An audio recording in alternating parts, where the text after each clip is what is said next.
মানুষ বানাতে চাই, আমি আল্লাহ তাআলা এরকম মানুষ বানাবো যারা নাকি গুনাহ করে আবার আমি আল্লাহ তাআলার কাছে ক্ষমা চাই। সুবহানাল্লাহ।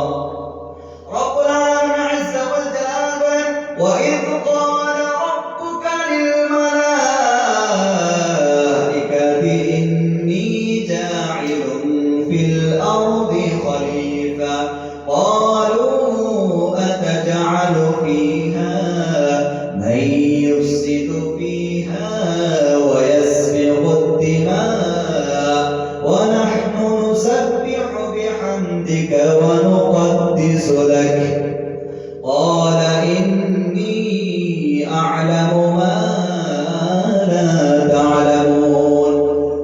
পৃথিবীর মানুষরা শোনো, যখন আমি তোমার রব, আমি তোমার মালিক, আমি আল্লাহ তাআলা এত সুন্দর করে তোমাদেরকে দুনিয়ার মধ্যে বানিয়ে পাঠালাম। ও বান্দা, দুনিয়ার মধ্যে গিয়ে আমি আল্লাহ তাআলাকে ভুলে গিয়েছো। আমি যখন তোমাদেরকে বানিয়েছিলাম, ফেরেশতারা এক বাক্যে বলছিল, ওয়া নাহনু নুসাব্বিহু বিহামদিকা ওয়া নুqaddisu লাক। ও মাবুদ, আপনি দুনিয়ার জমিনে খলিফা বানাবেন না, আমরা আছি, আমরা আপনার জিকির করব, আপনার তাসবিহ আদায় করব। কি বলছিল? যে আপনি দুনিয়ার জন্য কি খলিফা বানাবেন না, মানুষ বানাবেন না, কারণ এরা দুনিয়ার মধ্যে যাওয়ার পর কি করবে? মারামারি, কাটাকাটি, রক্তপাত করবে। আছে না? করে না মানুষে? বর্তমান দুনিয়ার মধ্যে কিয়ামত কেন আসতেছে জানেন? আমাদের মুসলমানের জন্যই মুসলমানদের কপাল দুঃখ, ঠিক কি না বলেন? তো ফেরেশতারা এক বাক্যে বলছিল যে আমরা আছি, আমরা থাকবো, আমরা আপনার কি করব? তাসবিহ আদায় করব, জিকির করব, ইবাদত করব। তো ফেরেশতাদের সংখ্যা কত বলেন তো? জিন জাতি আর মানব জাতির সংখ্যা বেশি না ফেরেশতাদের সংখ্যা বেশি? ফেরেশতাদের। আপনি যখন মিরাজের ব্যবস্থা করবেন, তো আল্লাহর নবী সাল্লাল্লাহু আলাইহি ওয়াসাল্লাম যখন মিরাজে গিয়েছিলেন, যাওয়ার পর রব্বুল আলামিন আযজা ওয়া জাল্লা সুবহানাল্লাযী আসরা বি'আবদিহি লাইলান মিনাল মাসজিদিল হারাম ইলাল মাসজিদিল আকসা আল্লাযী বারাকনা হাওলা আল্লাযী বারাকনা হাওলাহু লিনুরিয়াহু মিন আয়াতিনা ইন্নাহু হুয়াস সামিউল বাসীর। আল্লাহ নবীর বিশ্বনবী জনাব মুহাম্মদ রাসূলুল্লাহ সাল্লাল্লাহু আলাইহি ওয়াসাল্লাম যখন মিরাজে গিয়েছিল, সাত আসমানের উপরে একটি ঘর দেখা যায়। আল্লাহ নবী জিবরাইল আলাইহিস সালাতু ওয়াস সালামকে জিজ্ঞাসা করল, ও জিবরাইল, বলো তো দেখি এই ঘরটার নাম কি? হযরত জিবরাইল আলাইহিস সালাতু ওয়াস সালাম বলেছিল, ইয়া রাসূলুল্লাহ, ইয়া হাবিবাল্লাহ, এটার ঘরটার নাম হচ্ছে বাইতুল মামুর। আল্লাহ নবী বিশ্বনবী জনাব মুহাম্মদ রাসূলুল্লাহ সাল্লাল্লাহু আলাইহি ওয়াসাল্লাম জিজ্ঞাসা করছিল, ও জিবরাইল, এই যে তওয়াফ করছে এরা কারা? জিবরাইল আলাইহিস সালাতু ওয়াস সালাম বলেছিলেন, এরা আল্লাহর ফেরেশতা। আল্লাহ নবী বিশ্বনবী জিজ্ঞাসা করেছিল, ও জিবরাইল ভাই, বলো তো দেখি এদের সংখ্যা কত? ফেরেশতা জিবরাইল আলাইহিস সালাতু ওয়াস সালাম বলেছিলেন, ইয়া রাসূলুল্লাহ, এদের সংখ্যা ৭০,০০০। সুবহানাল্লাহ। এদের সংখ্যা কত? ৭০,০০০। হযরত জিবরাইল আলাইহিস সালাতু ওয়াস সালাম বলেছিলেন, ইয়া রাসূলুল্লাহ, ইয়া হাবিবাল্লাহ, এদের সংখ্যা ৭০,০০০। আল্লাহ নবী জিজ্ঞাসা করেছিল, ও জিবরাইল, বলো তো দেখি এরা আজকে যারা তওয়াফ করছে, আবার কখন কোন দিন এরা চান্স পাবে?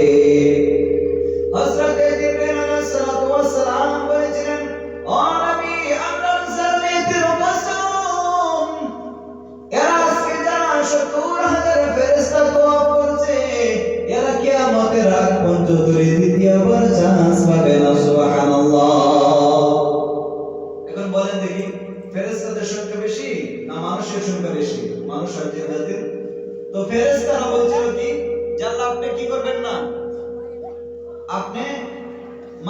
সৃষ্টি করবেন না, খলিফা বানাবেন না। বলছে কেন?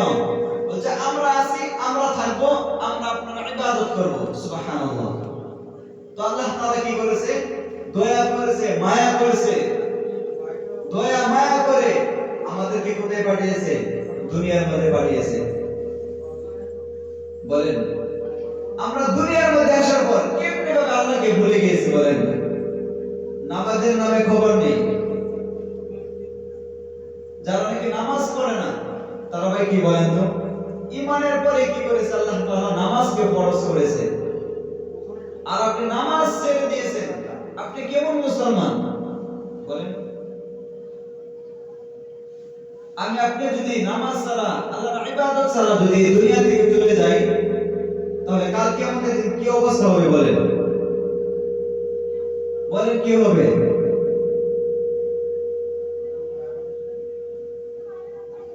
আফসোসের ব্যাপার, মুসলমান হয়েও নামাজ কাজা করে, নামাজ ছেড়ে দেয়।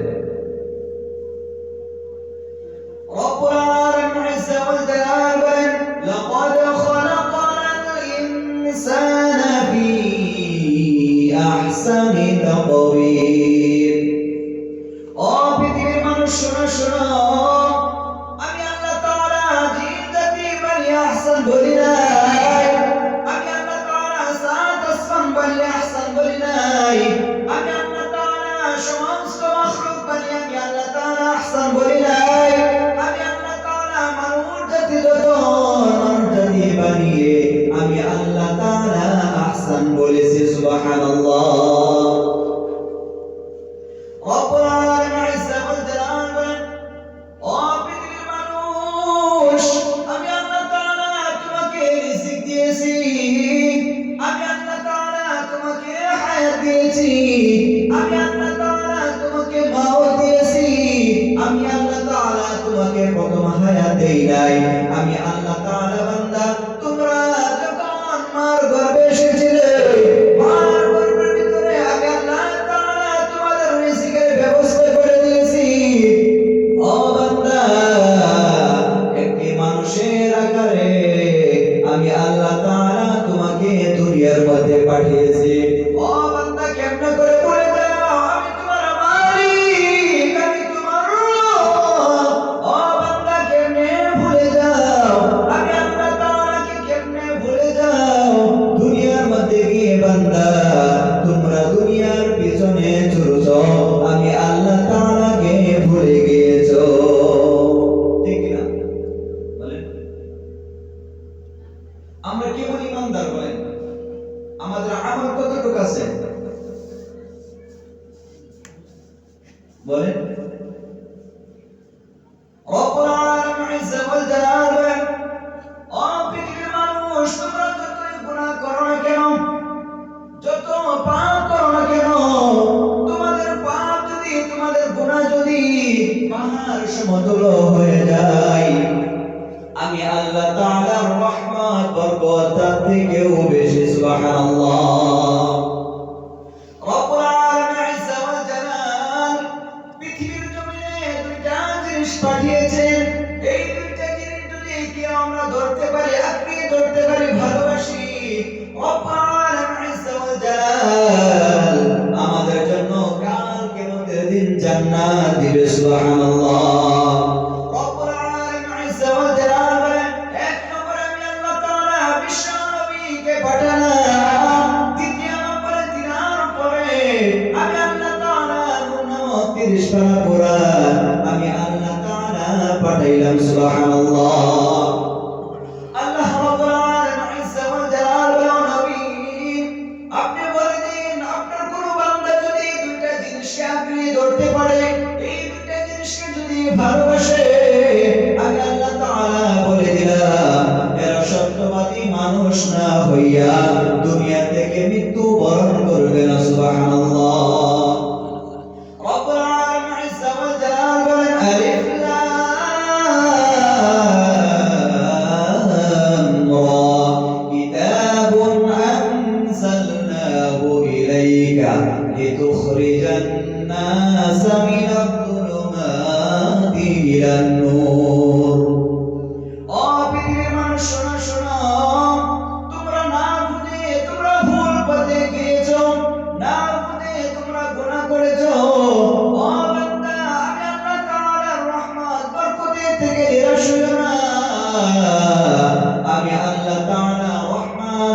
রহিম। আমি আল্লাহ তাআলার ক্ষমতার কোনো শেষ নেই। রব্বুল আলামিন ইজ্জা ওয়া জালাল বলেন, কুরআন যদি কেউ যদি তার নিজের ভুল বুঝে কুরআনের দিকে ফিরে আসেন, কেউ যদি আল্লাহর নবীর সুন্নতের উপরে আমল করে, আল্লাহ তাআলা মানুষ জাতিকে অন্ধকারের পথ থেকে আলোর পথ দেখাবে। সুবহানাল্লাহ। ও বন্ধু, ইমানদার কারা ছিলেন? ইমানদার ছিলেন হযরত আবু বকর রাদিয়াল্লাহু তাআলা আনহু, হযরত ওমর রাদিয়াল্লাহু তাআলা আনহু, হযরত উসমান আলী রাদিয়াল্লাহু তাআলা আনহু। রব্বুল আলামিন ইজ্জা ওয়া জালাল বলেন, এরকম ইমানদার ছিলেন, এরা দুনিয়ার মধ্যে থাকা অবস্থায় দুনিয়া থেকে জান্নাতের টিকিট পেয়ে গেলেন। সুবহানাল্লাহ।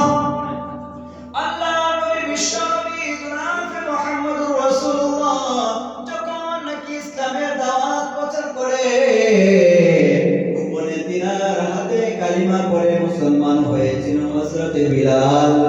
হযরত বিলাল কিরকম ইমানদার ছিলেন আপনারা ভালো করে জানেন।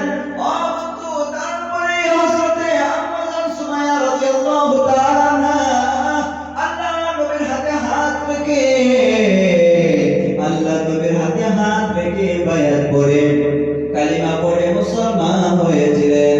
আল্লাহ নবী বিশ্ব নবী যখন নাকি ওই মক্কার জমিনে যখন দ্বীনের দাওয়াত দেয়, যখন নাকি ইসলামের দাওয়াত প্রচার করে, কাফেররা জানতে পারলো না। যখন নাকি কাফেররা জানলো, আল্লাহর নবীর প্রকাশ্যে দাওয়াত দেওয়া শুরু করলো। আল্লাহ নবীর উপরে রাগ করে যখন নাকি আল্লাহ রাসূল সাল্লাল্লাহু আলাইহি ওয়াসাল্লাম কাবাগরের চত্বরায় যখন নাকি নামাজ আদায় করে, আবু জাহেলের দল আল্লাহ নবীর উপরে উটের নাড়ি গুলি রেখে দিলেন। আল্লাহ নবী বিশ্ব নবী কালিমা দাওয়াতের জন্য কম কষ্ট করে নাই। ও বন্ধু, আমরা তো মুসলমান, কেন বুঝি না, কেন জানি না আমরা কেমন মুসলমান। আল্লাহ নবীর হাতে হাত রেখে কাফেররা কালিমা পড়ে মুসলমান হয়েছিলেন। এখন আর জামানার মধ্যে আল্লাহর নবী দুনিয়ার মধ্যে নাই, সাহাবারা দুনিয়ার মধ্যে নাই। এখন আলিম ওলামারা আল্লাহর নবীর দাওয়াত দিয়ে আল্লাহর নবীর কালিমা দাওয়াত প্রচার করে, মানুষরা তবুও হেদায়েত হয় না। মানুষরা কেন নামাজ ছেড়ে দেয়? আল্লাহর নবীর সুন্নাত তো বৃষ্টি খাওয়া না, আল্লাহর নবীর সুন্নাত মাথার মধ্যে টুপি দেওয়া। আল্লাহর নবীর সুন্নাত যদি আপনি একটা করে আদায় করতে যান, আপনি যদি আল্লাহর নবীকে ভালোবাসেন, হযরত আব্দুল মুত্তালিব আল্লাহর নবীকে তো ভালোবেসেছিল। আল্লাহর নবীকে ভালোবেসে তো ও কেন জাহান্নামে গিয়েছে? কারণ কি? আবু তালিব কি ছিলেন? কাফির ছিলেন। আল্লাহর নবীকে ভালোবেসেছে, কিন্তু কি করে নাই? ঈমান আনে নাই, যার কারণে তাদের ঠিকানা কই? জাহান্নাম। তা আমি আপনাকে কেমন ভালোবাসি? আবু তালিবের থেকে আল্লাহর নবীকে বেশি ভালোবাসি বলেন। তা আমাদের ঠিকানা কোথায় হবে? জান্নাতে হবে না জাহান্নামে হবে? কোথায় হবে? জাহান্নামে হবে। আল্লাহ নবী বিশ্ব নবী যখন নাকি মক্কার জমিনে দাওয়াত দিতেন, তারপরে আম্মাজান সুমাইয়া রাদিয়াল্লাহু তাআলা আনহা মহিলা মানুষ ছিলেন, আল্লাহর নবীর হাতে হাত রেখে কালিমা পড়ে মুসলমান হয়েছিলেন। তিনার সন্তান মুসলমান হয়েছিলেন। হযরতে আল্লাহর নবী বিশ্ব নবী যখন নাকি কালিমা দাওয়াত দিতে লাগলেন, অনেক মানুষ কালিমা পড়ে মুসলমান হয়েছিলেন। আবু জাহেল আল্লাহর নবীর উপরে অ্যাটাক না করে তিনার সাহাবাদের উপরে অ্যাটাক করা শুরু করলেন। হযরত সুমাইয়া রাদিয়াল্লাহু তাআলা আনহা একদিন বাড়ি থেকে বের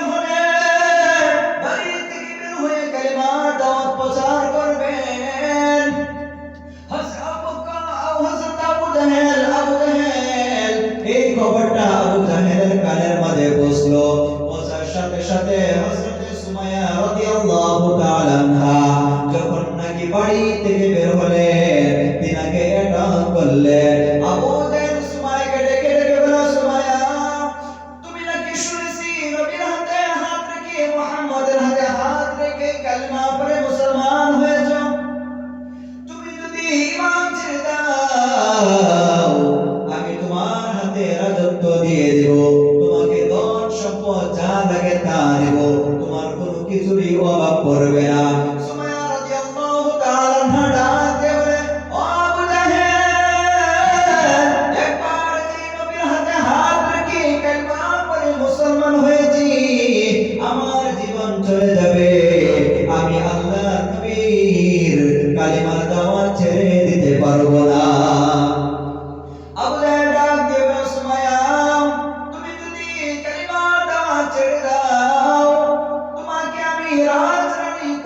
রাখবো।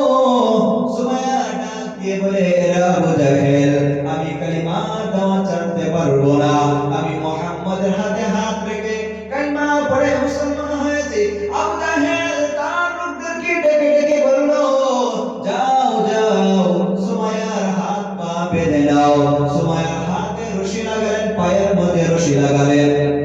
সুমাইয়ার সন্তানকে হাতের মধ্যে রশি লাগালেন, পায়ের মধ্যে রশি লাগালেন।